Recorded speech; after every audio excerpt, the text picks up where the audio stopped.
All right. Did we do it? Are we live? Somebody let me know. Can you hear me? Does it sound okay? I'm a little rusty. We haven't streamed in a little while, but I think we're good. I think we should be there. Yep. Oh, Seth Taylor, thank you. Kale, a ton of kale, thank you. Seth, yes. Brian, do it live. All right. Thank you. So today, check it out. We just got this in today. Jerry, thank you very much. Appreciate everybody joining. Call of the Netherdeep just arrived. This is the first book that we've gotten since we started getting books from Wizards of the Coast that doesn't have a special edition. And I imagine that's something to do with the Critical Role relationship here. I don't know. But it's just the one version that you've all seen before, that cover of. Drunken Yoda, howdy, welcome aboard. Does it come with the Matt Mercer wig? Oh, I have that somewhere. I didn't wear it today. Also, my nose is a little red. I'm a little stuffy. My allergies have been bananas. I know this is a shocker, but I think we're under control right now. Yes, and Julie's here in the chat. Thank you, Julie. I wonder if there's another vest. Ooh, there might be. There might be. Okay, so before we get started, and we will in just a second, all of our normal shout outs, check us out at FryMinis.com. We have over at the Spud Club, FryMinis.com/SCPC. We have a monthly painting challenge where we have a theme each month, and you can win a gift card if you paint. Like I said, it's been a little while. Top number one winner gets a $25 gift card of their choice. So far, it's been Miniature Market. We get a $5 gift card for second place and a $5 gift card for third place. So you get back your Patreon subscription from patreon.com/FryMinis. It cancels itself out. And I'm really excited to announce that for March, so our theme for March is Martial March. We are going to actually partner with Miniature Market. They're giving us a $50 gift card to throw in to our Spud Club painting challenge. So we'll have our normal first, second, and third place. And then Miniature Market, they're going to pick from the submissions. They're going to pick their favorite painted entry. And then that person is going to get an extra $50 gift card to Miniature Market. Has to be US only for that one. It's their rules on that one. Sorry. And what's this in the chat? I love seeing painting entries. Yes, please submit. Dungeoneers Pack, welcome aboard. Cameron, welcome aboard. Look at all these great people. Thank you. I was real nervous. It's been a little while. I was nervous that we weren't going to have many people here. So thank you for showing up. Okay, and of course, join us over at discord.gg/FryMinis. And of course, patrons also get each month, we push a new PDF onto FryMinis.com, and patrons get it for free. Check it out. Okay, so we're also announcing, and this is breaking news. You'd only know about this if you were on our Discord, but I'm going to post a link here. Check this out. Where are we at? Where's our stream? So screw your subs. What? So screw your subs so the paying people get the content. What does that mean, Mythman? If you enter, you can get whatever. I don't know. Explain what you mean by that one. So this is a giveaway. I just put it in the chat. Miniature Market. Thank you, Miniature Market. They're giving us a $50 gift card to miniaturemarket.com. Open only to U.S. residents. Again, their rules. And it's just a gleam. So you just go in and and we'll draw one winner for that. And then we'll also draw 10 winners. And this runs to the end of the month. We'll draw 10 winners to get a free PDF from FryMinis.com. I think it's kind of cool. Should be fun. Check it out. It's everything's there. It's totally free. Spud Club, you got to be a patron, but there's a good chance you might win your money back or more. Prize in Australia. I know. Even though it's a virtual gift card, it was. Oh, for the Spud Club, yeah, for the painting contest. But for this giveaway, anybody can do the giveaway. You don't even have. I mean, technically, you don't have to be a subscriber. You're gonna get it. Okay, I will put this out there. Those PDFs are worth. Thank you, Dungeoneers Pack. The spells that y'all saw on D&D leaks, not true. There are no new spells. unless they're buried in here, but I sincerely doubt it. I dug through here trying to find a spell. No new spells. That was a fake undertow or whatever it was called. Fake, not real, not in here. Okay, so here we go. We're gonna switch over. Top and main. Here we go. Also, y'all are wild out there. I've seen so many screenshots of our other streams, so we've got this watermark on there now. So on the actual pages, it's not as bad. So, all right, Call of the Netherdeep. This is our flyer that and if anybody wants me to zoom in on anything, let me know, and we'll get it. We'll take care of it. Yes, I do think people would lie. Well, it was like a bug in D&D Beyond. I don't know what the deal was with it. I don't think people just made it up, but it maybe it's for something in the future. I really don't know. Yeah, patrons $5 a month. Spud Club.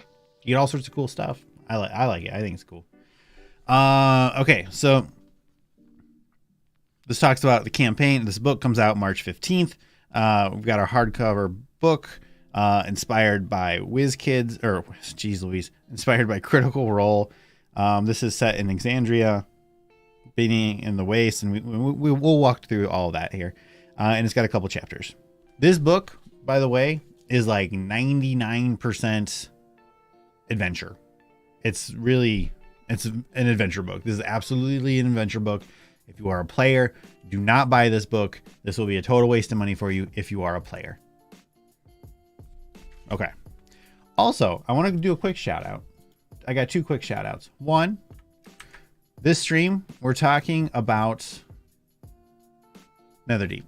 If you want to learn about the Unearthed Arcana that was just published today, go take a look. Wintry Wyvern, Wintry D&D. They're going to start a live stream here in a little bit. Go check that out if you want the Unearthed Arcana. Here we are.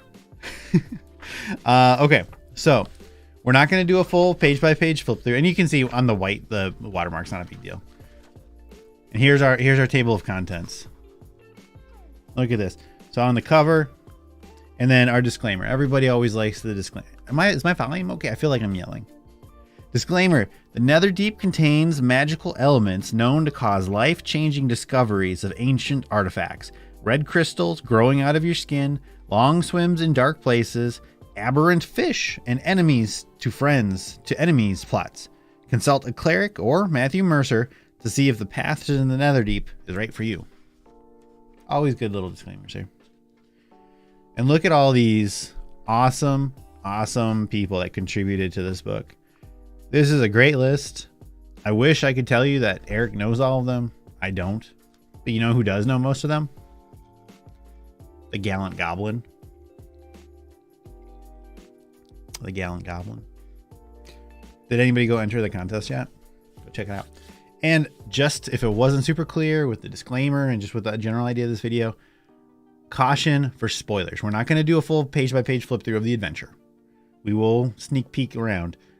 You may have spoilers. Again, this is a DM book. This is not for players. Thank you, Brian Daly. By the way, everybody, Brian Daly won last month's contest with some really great Furbolg Druids. Thank you. All right. So table of contents. We've got an overview. We talk through what this world looks like, a high level of the story itself, and a couple of key details. And then we start out at level 3 and we go all the way through this. So that's level 18 or page 18 all the way through page 186. That's all adventure. I think that's a lot of adventure, but it's an adventure book. And then from page 187 to 211, we have our stat blocks, and we've got just a couple of magic items, some medals of merit, which are really cool. I do like those a lot. I haven't read this book. It came this afternoon, but I did read through. I skimmed it. Some more stuff, some concept art, which I think is really, really neat to have in there. And then a poster map that I'm absolutely not going to pull out on stream because last time I did, y'all had heart attacks. All right. So if there's anything anybody wants to jump to, let me know. Otherwise, we'll start going through here. And you know, we got to do our thing. If anybody does a super chat, we'll go right to that page, whatever you want. Okay. So this we can do a page by page for the opening bit here. Are we in focus? I think we're in focus. Does that look in focus? Okay. A long ago war between gods led to the world state it is now. We talk about some world history here. We get a plug for Critical Role. Magic items. Eddie, yeah, we'll get over there. Video likes are well. Yes, thank you, Julie, for calling that out. Yes, Kaelton, there is a new vestige. And we'll get to that. We talk about Zorhas. Jigao? I'm not sure. Looks in focus to me, but there's a bunch of hair. I know. Like my mic's right, or my camera's right there. If I lean back, I can't really read it. Thank you. But look how gorgeous and glamorous and thick that hair is. A+ hair. We talk about military encampment, Bazazan. We go over to Ankarel, Kael Moro, the Netherdeep itself, and Ruidus. Ruidus is this scary red moon. And this is Elixion. Elixion is a big part of this book. And remember, we'll have spoilers here. So story overview, we talk about the rise and fall of the Apotheon. So on my, like an otter's pelt, this guy, or this person, Elixion, was cursed, did a whole bunch of stuff. Thank you, Drunken Yoda. I appreciate it. And then gets a bunch of power. And Elixion becomes the Apotheon, which is halfway to a god. And then some drama ensues, and then he's trapped. I don't want to go too much further than that, I guess, but that's where we'll end it. Moonweaver Shield. Tell me about the Moonweaver Shield, please. Oh, Phil. Thank you, from Indestructiboy. Shout out to Indestructiboy. Probably the best D&D game design talker I've ever seen. All right, Apotheons Call. So our first chapter, we walk through, and this is I like that we start at level 3. Personally, I prefer to start at level 1. I think those first couple levels are very fun. I think they're very scary. You can so easily die to even just a regular old goblin, but I know starting at 3 is very popular. So hopefully this appeases all of you. We've got our built-in character advancement table, so milestone leveling essential. Well, what is generally referred to as milestone, even though it's not technically milestone. And I always love these adventure flow charts. Check that out. So, Chapter 1, Fateful Competition. The characters play festival games, meet their rivals, receive a vision, and find a lost jewel. I think this is a great way to start a campaign. You're not in a tavern, but you're having fun. You're doing kind of silly stuff as you get to know your characters, as you get to know each other, and just kind of bond a little bit. And then, of course, a vision is always going to be fun. Then you level up, you hit 4th. Characters travel to Bazazan to learn more about the vision they received in Chapter 1. Makes sense. Bazazan Chapter 3 for 5th level characters. Characters defend the outpost and explore an evil bastion to learn more about... Oh! Dungeoneers Pack super chatted $5. Thank you, Dungeoneers Pack. Glad it still works. Gotta drop out, but have a great time, a great rest of the stream. Everyone hit that like and sub button. Thank you. What's the expected... again, thanks, Josh. The expected end level for Eddie? 12. This is adventure level 3 through 12. 5th level defend it to learn more about Apotheon, and then we jump all the way up to 7th level for chapter 4. Characters are whisked to another continent and must ally, and then we go to the Oasis City. After that, we head down into Netherdeep, spooky, wet place, and then at 10th level, we learn about Apotheon's prison and try to get in there. And then at chapter 7, 12th level, battle for the soul. And I saw there are a couple different options you can take with that. You can try to redeem.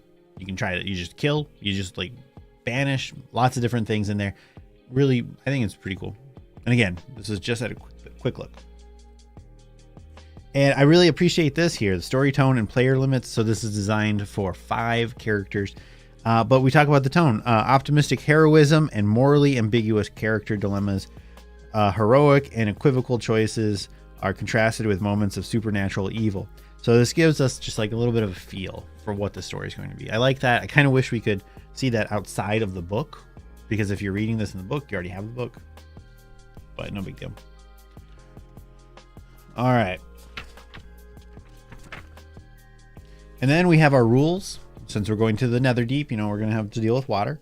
We've got our basic player's handbook, Dungeon Master's Guide, rules for swimming and underwater visibility, encounter distance, and then we've got some special rules for water pressure in the Netherdeep. One thing that I don't super duper love about adventures that are based in a weird thing, so whether it's underwater or in heavy heat or high cold in the mountains, things that a player character might have. So for example, with this water, you might think, oh, we're going to do a water themed thing. Let's get a Triton or something so I can breathe underwater automatically. And that's cool, and that's themed, and it makes sense. But then what about all the other people who didn't get an option that gives them these kind of things? Well, the adventurer, the writers, they don't want to leave them out. So they're always going to include something. They're always going to work something in, like a bubble helmet that lets you breathe underwater. But now that person who invested in that theme, their features are useless. So it's, I don't know. I've got torn feelings on that. What do you think? Let me know. Okay.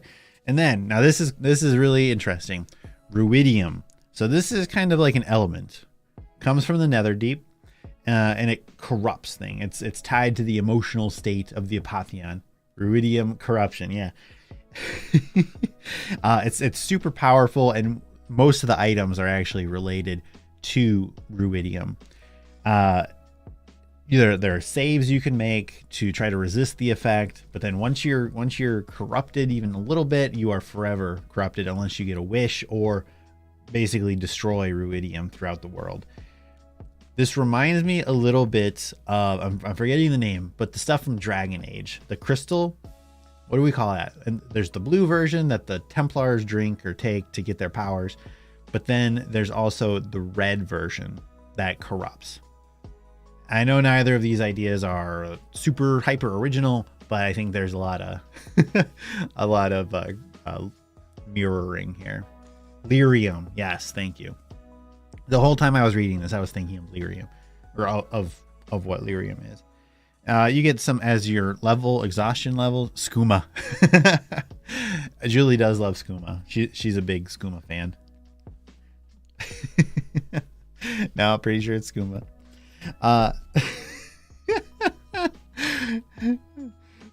So as your exhaustion level increases, the effect shows more and more. It kind of like replaces the exhaustion effect. Well, you still have the effect of exhaustion, but it increases. And of course, at exhaustion level 6, the corruption kills the creature. So it's just a way to flavor that. Cool. Don't do drugs, kids, I guess. All right.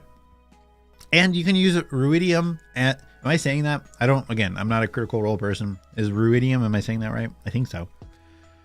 You can substitute this stuff is expensive, 500 gold worth of spell components for 1 ounce, right? Yeah, 1 ounce of Rubidium. But at that point, you're already touching it. So if you can get your hands on Rubidium, you can get your Revivifies or whatever. I think that's a really interesting dynamic.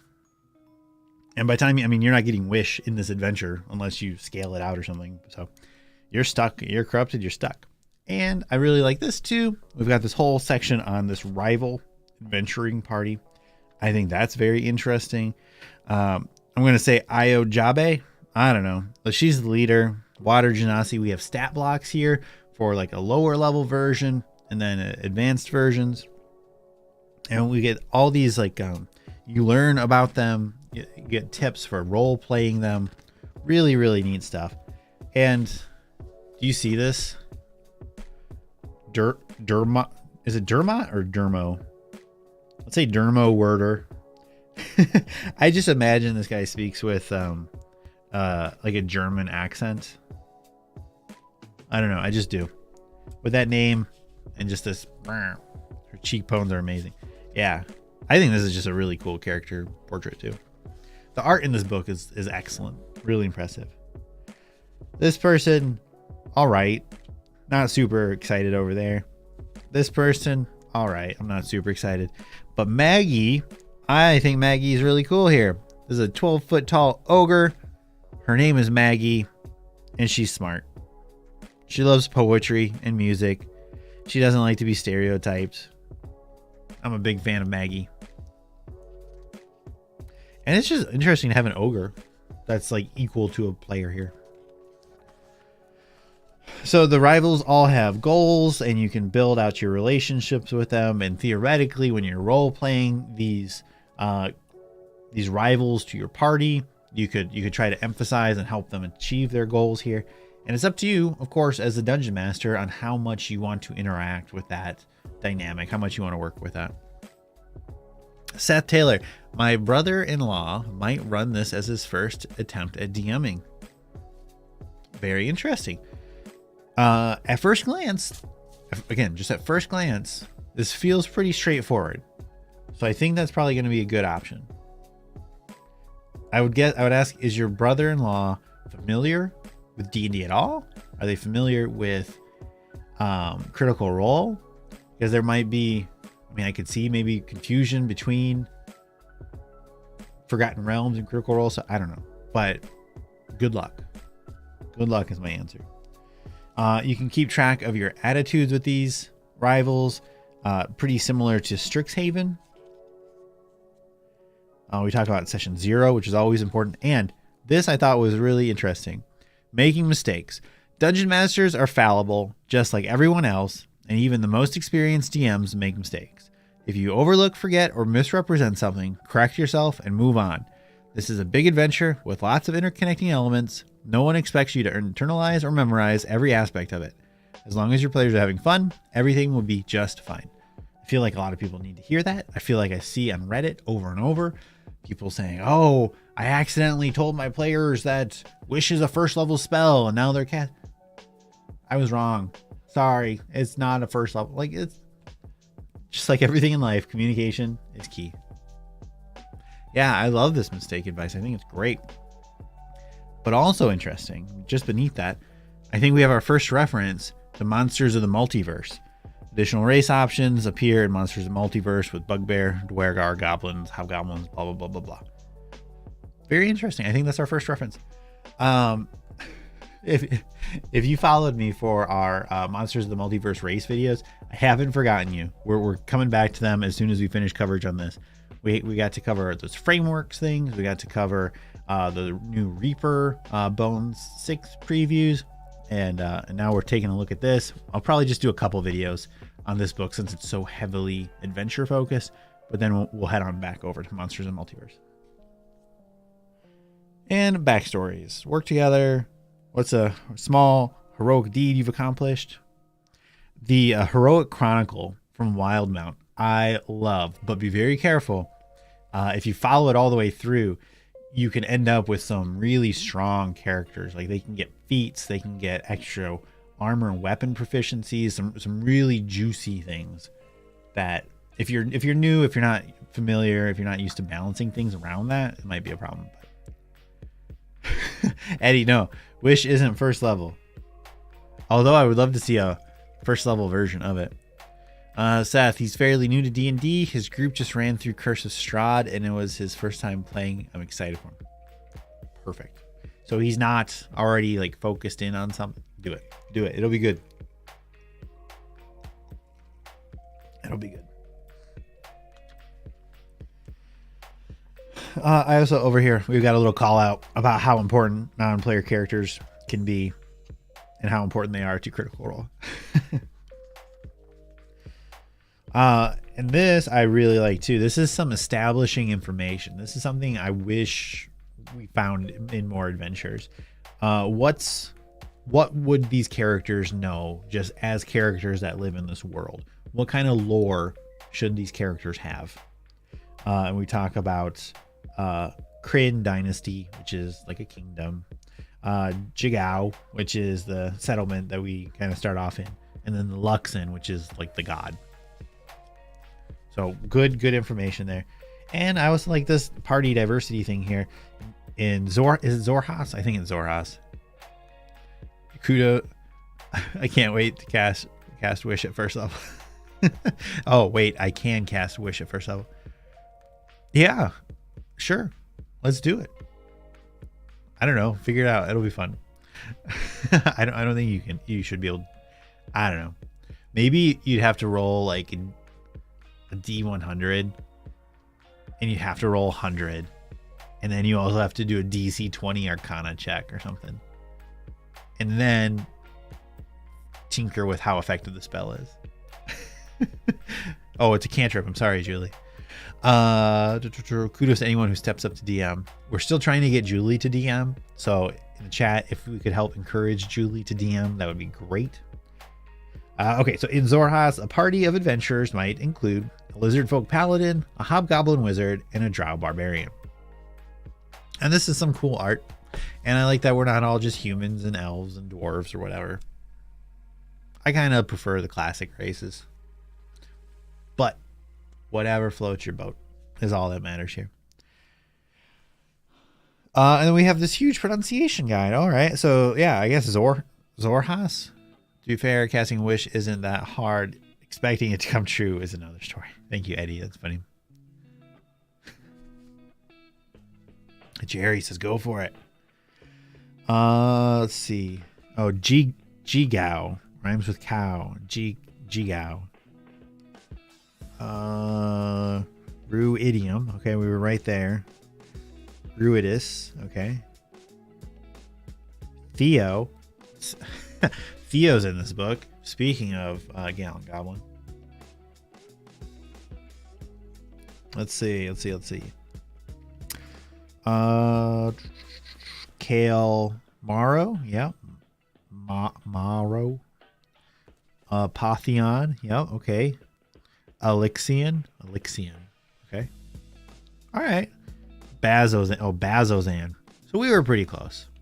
I always appreciate I will always appreciate a pronunciation guide.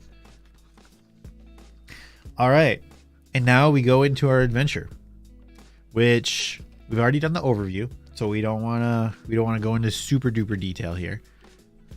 So we will just do a quick flip through some of this. Look at this art. This art's so good. I love this purpley image. What? Oh, this? All right, we'll just flip around. We've got some really cool art in this book. We've got great maps. I think they're all full color. I haven't seen one that isn't. Look at that.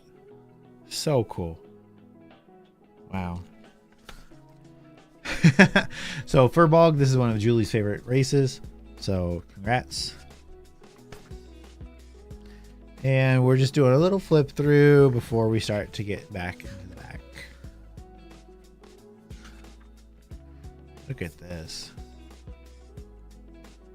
Short swords. I like the variety of art in this book. I think that's really neat. And we do unfortunately have... does it say to pronounce it Sahu again? No, it's Sawagan. Here, we'll go back and double check that real quick. Not in here. I don't like it when we have the stat block in the middle of the book instead of at the end with the rest of things. I think that's annoying when we have to like go back and forth, but it is what it is. This art is really cool. The watermark's pretty heavy when we have the dark pages. All right. So this is Rubidium as it's corrupting things like that teddy bear. That's kind of scary. Sword wraiths, slithering bloodfin, Deva, Look at this. The Apotheons second form, blessed with an angelic countenance, rises out of the slain corpse of his first monstrous incarnation. All right. So see, so we're not even in. This is Elixian the Tormented, and Elixian the Callous. But we're not even in the monsters yet. Monsters are back here. I don't know why we bury these stat blocks. I'm so against that. What do y'all think? And then old man Elixian. And then the Absolved. So we have all these different emotions for him. Check out Brian's amazing furball painting in the Spud Club. Painting contest, yeah. FryMinis.com/SCPC. And thank you, the Dale Wardens. Foggy went according. He did go. Yeah. Was my hair blocking us again? Oh, Brian, I'm okay with the stat blocks in the middle if they're a specific enemy only found in that section of the adventure. Otherwise, agreed. It needs to be an appendix. I'm 100% appendix. If we want to duplicate it, sure. If it's only in there, no. All right, so this is like at the very end. So remember, we've cautioned against spoilers multiple times here. What happens with the rivals? Elixian is killed. Elixian is unleashed. Elixian is redeemed. We have all these options, and then the other gods might react, like the betrayer gods. Asmodeus might provide a legion of devils to go take out Elixian. Vecna might give you secret magic. What of our heroes? And again, this is at the very end. The characters are credited as the ones who brought peace to a tormented soul or blamed from unleashing that soul on the world. They get a strong reputation. Eager folks asking what's going on. So they're just famous people. All right. That works. All right, we've got some monsters here. We've got our adventuring party, arrivals. We've got tier 1, tier 2, and tier 3 stat blocks for them. One of them, spoiler again, one of them loses its arm. So this is our tier 1 party. I like that the art, I think, reflects it. But then we've got these basic stat blocks. Let's see, let's one with spells. All right. Galsariad. That's, I think, this guy. No, that's her. That's this one. The drow. Yep. So actions, which is basically a spell. A recharge, which is basically a spell. And then we have mage armor and mage hand and once a day long strider. So these are those new stat blocks. So if you like them, you like them. If you don't, that sucks. But that's where we're at now. Yeah, look at that. Maggie, 14 intelligence. Good job, Ogre. Ooh, battle chatter. That's fun. Really help you roleplay the characters. We've got our tier 2 stat blocks. And then we have our advanced character art all the way up to tier 3 version of stat blocks. And here's our robot arm. So what are you thinking so far? Is this book? Should people buy this book based off of what you've seen so far? We've got a scary aboleth that's been affected by Rubidium. Corrupted giant shark. This is a really cool artwork. And again, if y'all want us to like zoom in, just let me know. And we'll take a look at something up close. Scary giant jellyfish thing. Gloomstalker. This I've seen before. We have a mini. We have a mini of this. Horizon Tortoise. This is, I mean, this is so big. It's got like a little town on it. That's really cool. It can carry 20,000 pounds. Wow. 20,000 pounds, but it still only has 227 hit points. I have mine on pre-order from Miniature Market, so my opinion is biased, Brian. Thank you, Brian Daly. Uh-oh. Oh, come on. Indestructible. $10 passing the super chat. Hot potato, back your way. Thank you, Indestructible. Another fantastic YouTuber. My thing splits down. I wonder if the name. Tortoise looks amazing. Tortoise does look amazing. Light Devourer. This is a big, scary. What is it? A lantern? Lantern fish? What's that called? But it's an aberration. That's interesting. Cobalt Soul. This is a thing that Eric Fried doesn't know, but he knows that this is a this is a Matt Mercer kind of thing. Monk or wizard? Brain burn? 22 wisdom? Whew. Okay. CR10? That's pretty good. Wow.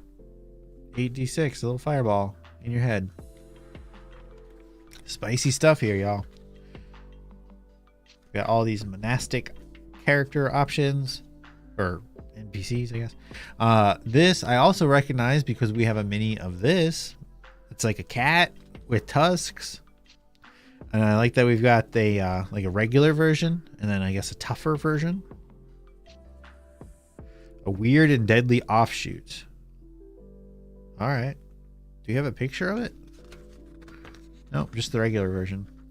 Occultist of the Vermilion Dream. That mask. I appreciate that. Interesting. Looks like some repeat monsters from Wild Mountain. Yes. Thanks, Brian. Julie, as someone who doesn't follow Critical Role, I'm surprised at how many bloody, gross, or gory, or yeah, the art isn't here. For whatever reason, I expect it to be more PG. Like, no. So Critical Role is not PG at all. Oh yeah, Eddie. Yeah. Julie, we haven't, or I've watched the Amazon show. You would not like it. Oh, we did watch it. You watched the first like episode or something, right? And you were not a fan from there. But that's this. Different characters, but I do like this cat. Scholars of All Sight. Okay. Archaeologists. I really like this art. It's kind of like a cartoonish comic book style. I like that. Critical Role is rated M for mature. Yeah. Scuttling Serpent Maw. These are all aberrations. Oh, there we go. Pack Tactics. Nobody worry about kobolds. We have Pack Tactics on the weird crab. Drunken Yoda, edgy culture. Sure.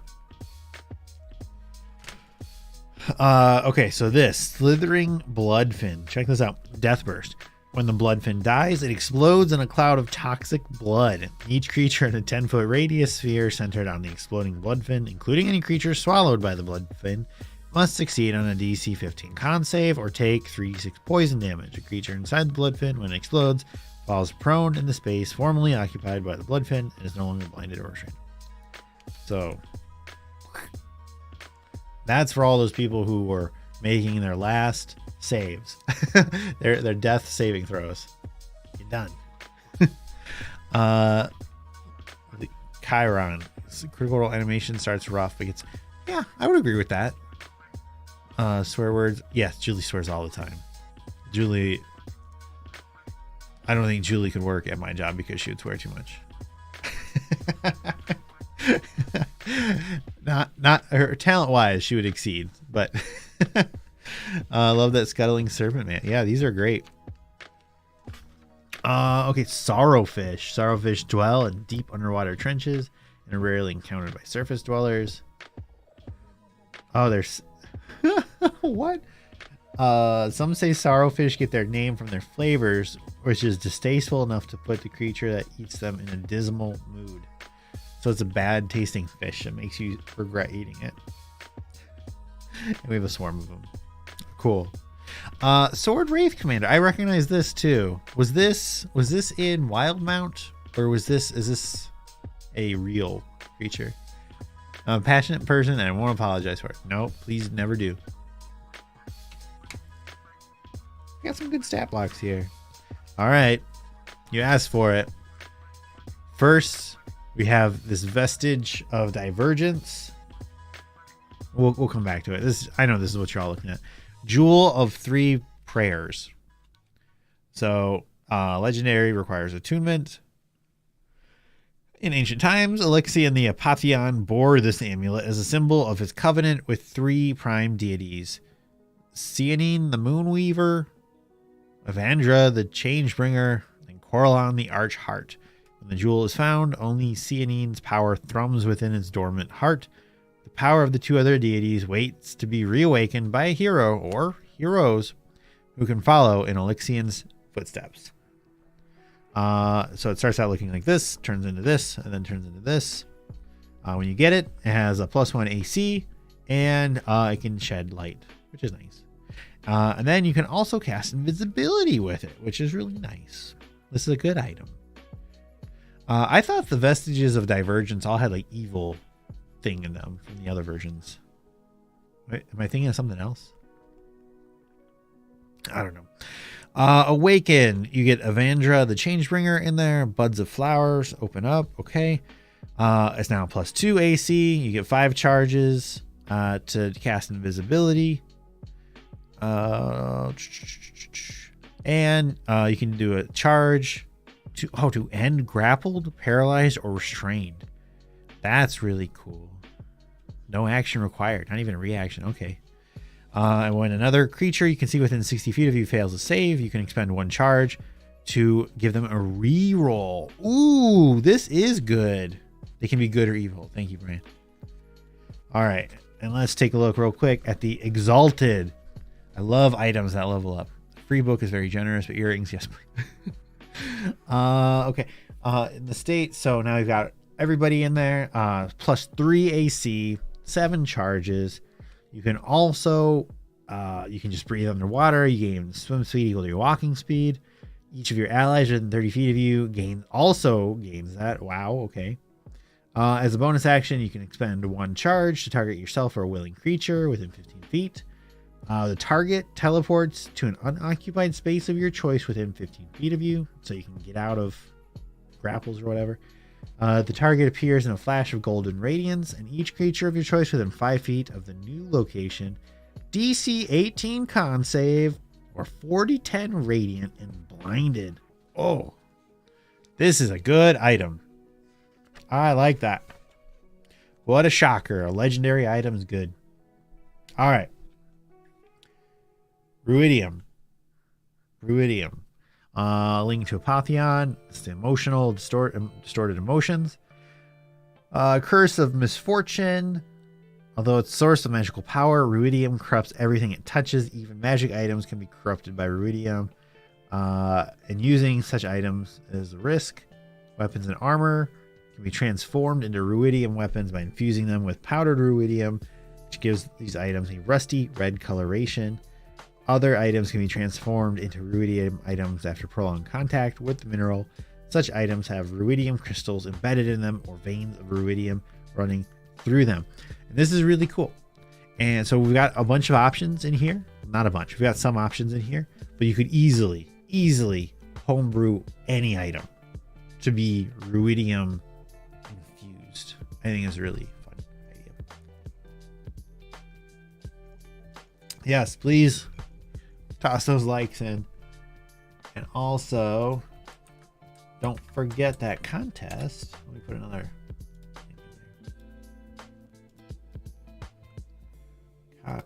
copy. Where are we at? If you haven't entered yet, go enter. Free giveaway. $50 miniature market. And actually, real quick, I'll be right back in just a second. I told you my nose would be one moment.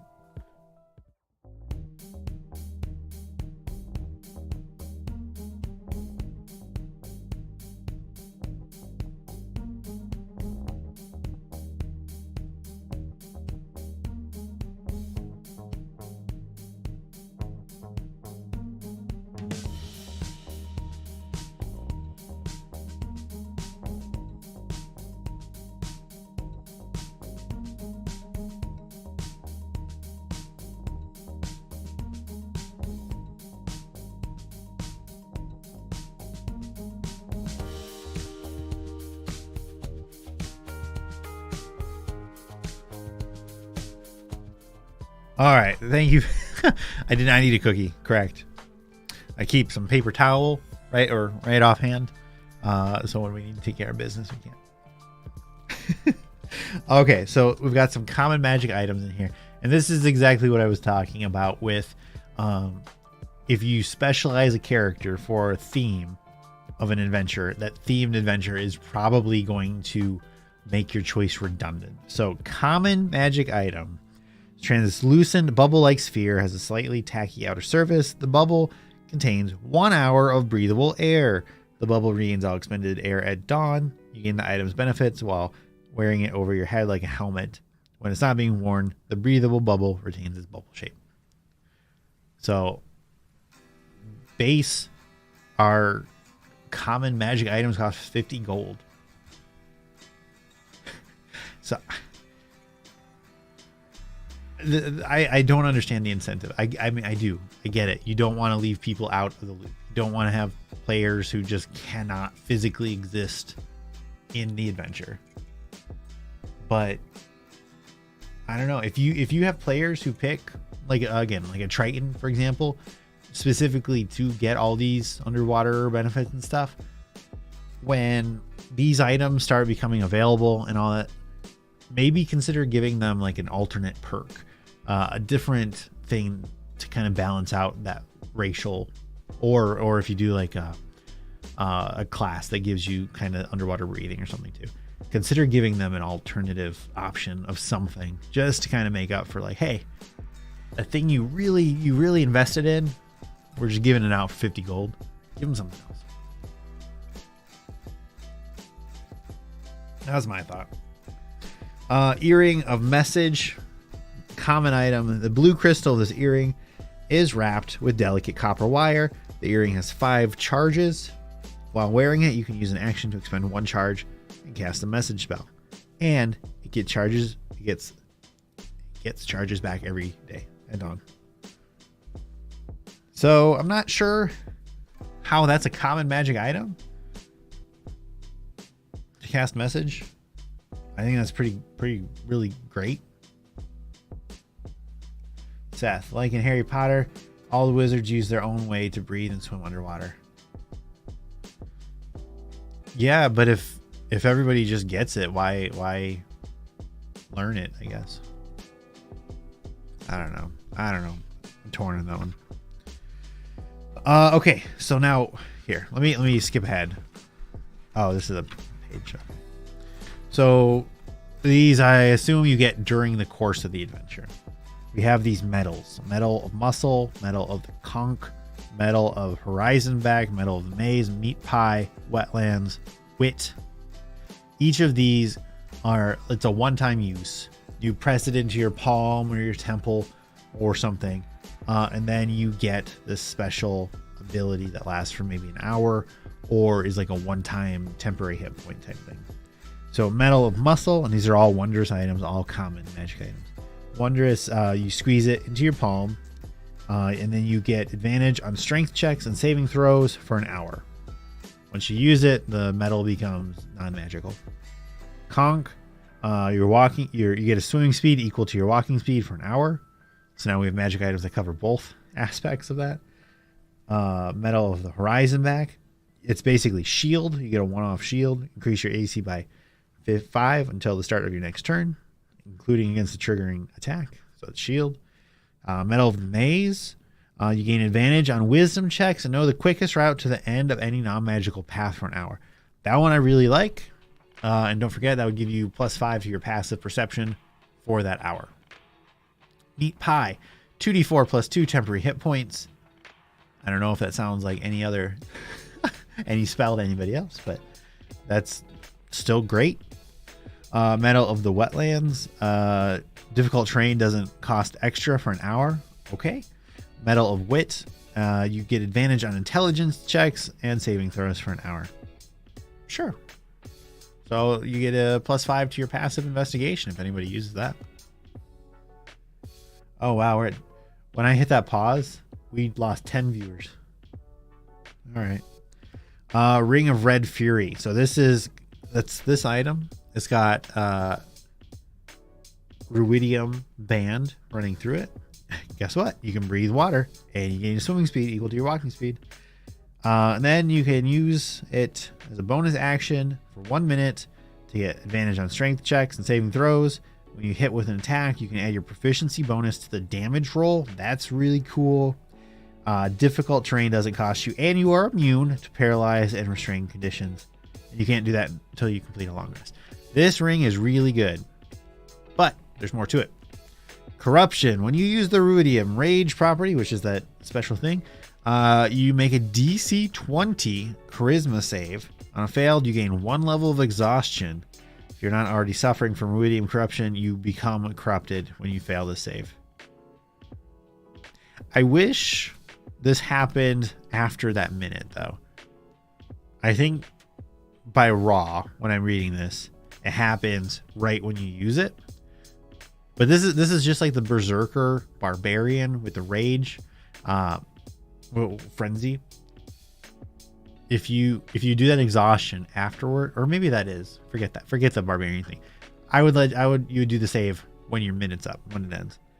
And then if these all have, if Rubidium is destroyed throughout all of existence,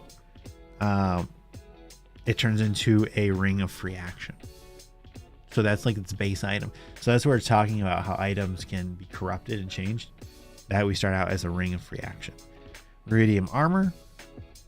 You get regular armor stuff, but now it's also attunement. Any medium or heavy, except high. You have resistance to psychic damage. You can breathe water. Swimming speed equal to your walking speed. Again. Now remember, Rubidium comes from the Netherdeep, so I guess it makes sense, but it's also just here's another chance to get it. Rubidium corruption. When you roll a 1, and so this you're going to see a lot too. When you roll a 1 on a saving throw while wearing this armor, you make a DC 15 Charisma save. On a failed save, you gain 1 level of exhaustion. If you're not already corrupted, you are now corrupted. And then, if Rubidium is destroyed, it becomes +1 armor, which is fine. You know, rare item here. And our shield, same deal. Resistance to psychic, breathe water, swim. Psychic reflection, this is new for it. When you take a psychic damage while holding the shield, you can use your reaction to choose another creature you can see within 30 feet of you. That creature takes the psychic damage you would have taken. That is so cool.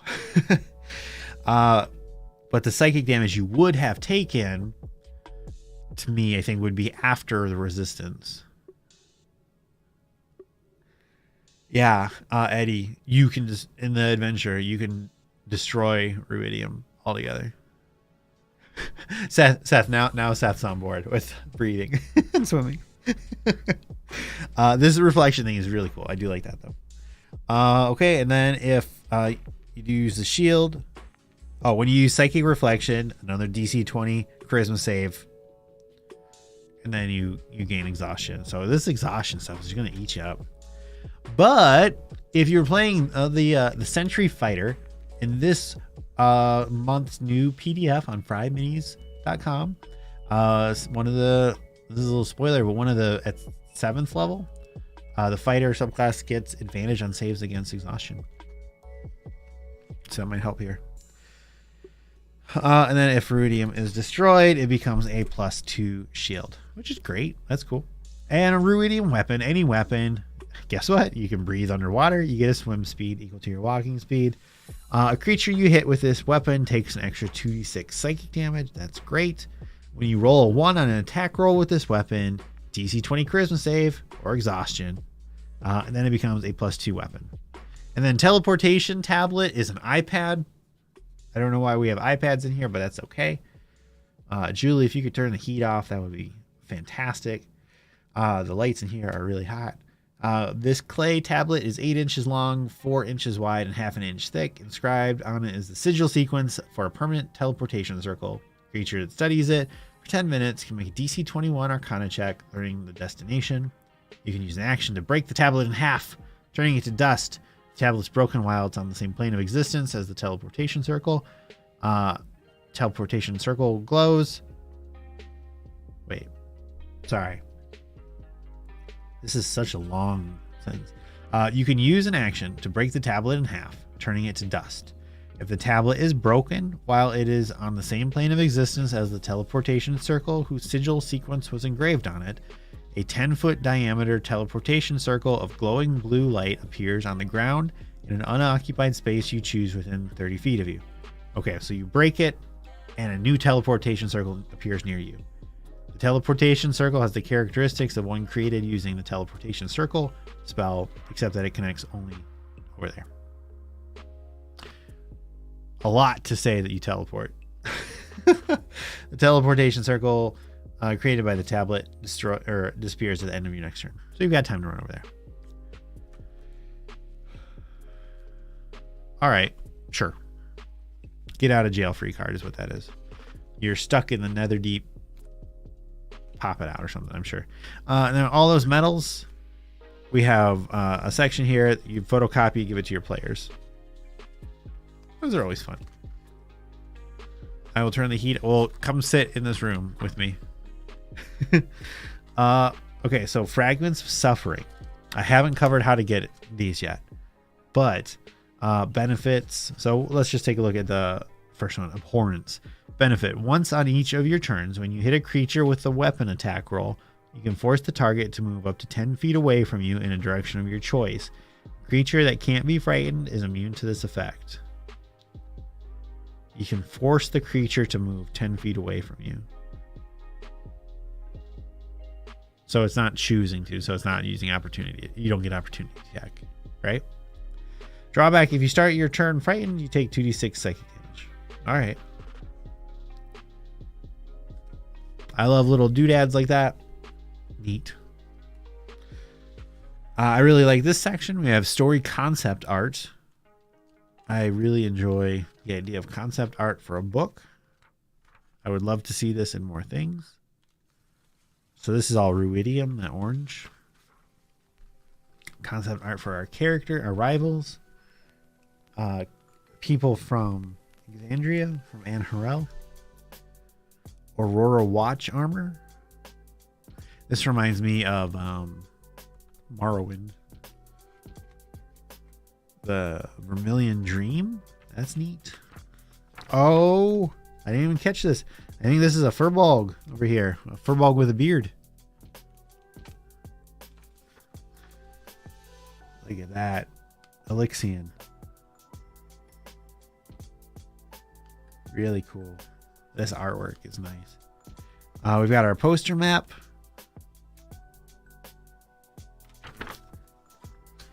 We've got a plains map. And then we have our fold out map. And that, my friends, is Call of the Netherdeep. Let's see, where is our chat? All right.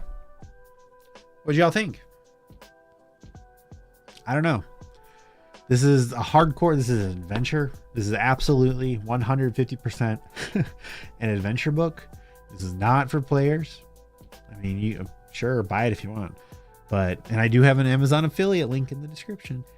But this is through and through. We have got no race options, no class options, no spells.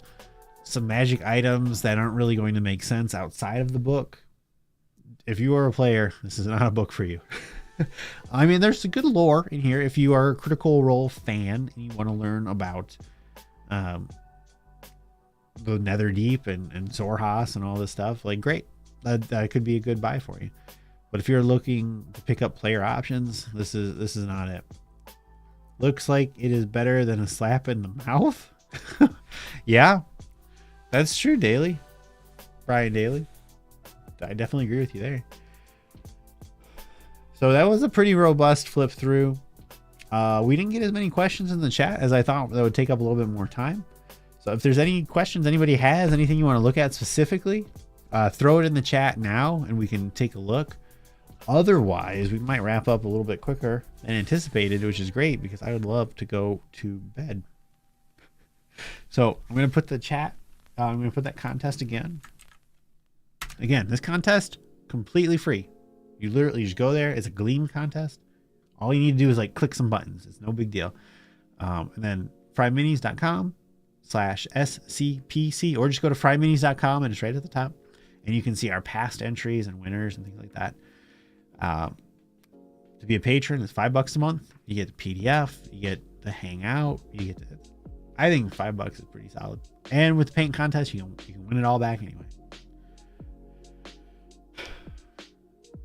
And thank you to our friends at miniaturemarket.com for helping us out with that contest. All right, y'all. Player options are all in Explorer's Guide to Wildmount. Absolutely, Brian. Explorer's Guide to Wildmount, I think, is a very good book. I think it's a very, very good book. I love that it reprinted so many races. Can you go into some more detail on the tortoise? Sure. Let's see. The tortoise stat block or where it fits in the adventure?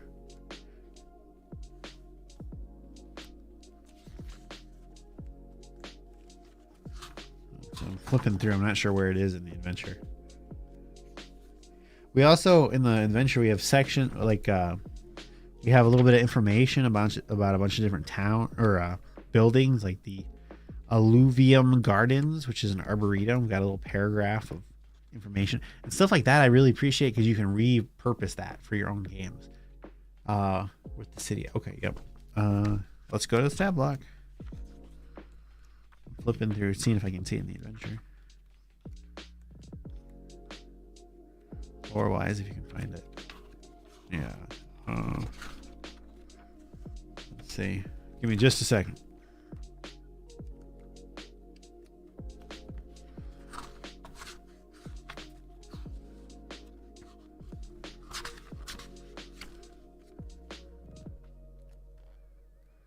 Yeah, I'm not sure where it's at in here.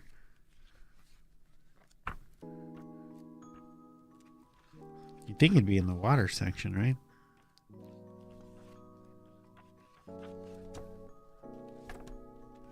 That's okay. We'll just take a look at the stat block. Let's flip back. Top, main. There we go. Oh, horizontal tortoise.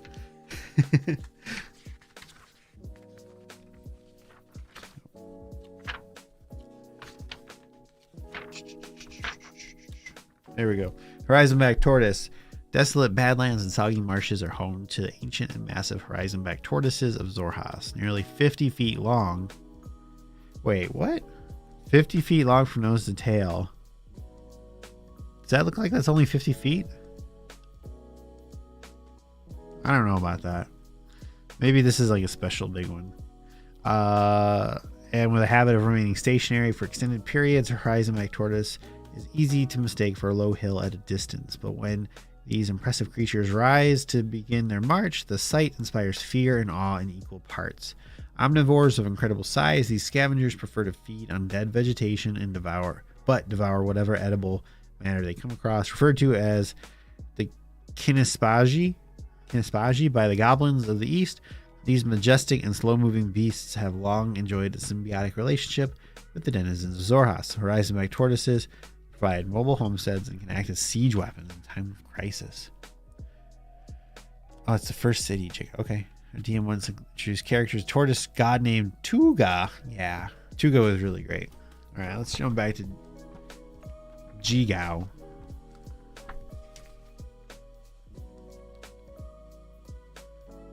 Let's see. Looking for bolded text about horizonback tortoise. That'd be fun to be a giant turtle. Oh yeah, so winner of the contest receives a meat medal, the meat pie. So that's how you get it. We got Aarakocra here. Let me know if anybody sees the yeah, less city and more house. I totally thought it was a house too, or a city too. Got to go, was great, by the way. Thank you for hanging out. I appreciate it. Come hang out. Are you on our Discord? I don't remember seeing you over there. FryMinis or discord.gg/FryMinis. And feel free to talk. Oh, here we go. Hurting the Horizons back. Oh, geez. Hurting the Horizons back. This challenge tests the participants' acrobatic ability and skill with animal handling. And we've got some blue text. Festival goers are clustered around a paddock full of young Horizonback tortoises that are shuffling around inside the enclosure. The 15-foot tall tortoises are being tended by young herders who are fitting them with makeshift bridles. These individuals are overseen by a tall, attractive orc who makes sure the bridles are attached correctly. The orc waves at you and says, "Have you come to join the Horizonback migration? There's a tortoise for each of you and a medal to be won if you make it to the end in one piece. Last year we had to rebuild 3 houses after the festival." A young Horizonback tortoise uses the Ankylosaurus stat block with some changes. All right, that's fun. I like that. We used to do turtle races in a town near my hometown. They were turtle races in Centerville, Michigan. The city on turtles is called Urzen. I don't know Urzen. Thank you, Evan. It looked like the rivals would be pretty fun. I like that we've got some really good roleplay suggestions and feedback, and I really appreciate the different tiers of stat blocks. So I think these, and it's not a ton of rivals. Sometimes we get too many. I feel like the what was it, Storm King's Thunder? I feel like we had way too many NPCs in that. I mean, the whole adventure was cool, but I think you had a lot of people to know there. And it even talks about, like, they're not trying to kill you. You know, as long as you're not killing them, they don't want to kill you. They'll even cast Spare the Dying on you. Oh, is Dermot's name in there in the pronunciation guide? Yes. Oh, it is Dermot. Dermot Werder. I do wish it was Dermo Verder. Yeah, I do like that it's an attractive orc. I think that's really strange. Like, just to call out, not for an orc to be attractive.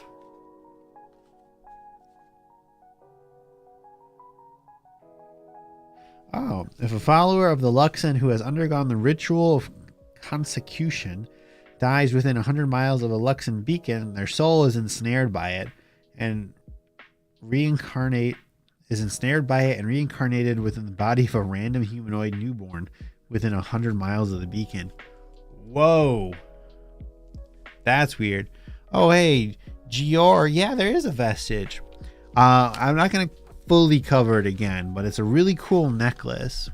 And you can just jump back in the time here. But as you, I guess, get to know more and more of these gods, they unlock more and more of its power. And I think this is pretty usable for all character types. Like, it's not a caster focused item. It's not, everybody needs AC. Invisibility is cool for anybody. It doesn't rely on a DC. I like it. I like the Jewel of Three Prayers a lot. Yeah. All right. Well, if we don't have a bunch of questions, I'm not going to hold y'all, and I've got stuff to do, including taking a nap. So thank you. We'll call it there. Let me jump back to this. Again, please, of course, like and subscribe. FryMinis.com. We've got tons of free PDFs over there too. So I forget who was giving me some gruff, but check it out. By the way, if you're a subscriber, that doesn't mean you paint. So I don't see how that really interacts. Okay. Thank you all, everybody. I'll stop my rambling. I will see you later. We'll have some videos out on this in the very, very near future. Thanks for watching. Where's my button? Come on. Come on. Where are we at? Is that it? Yep. All right. Thank you. Bye-bye.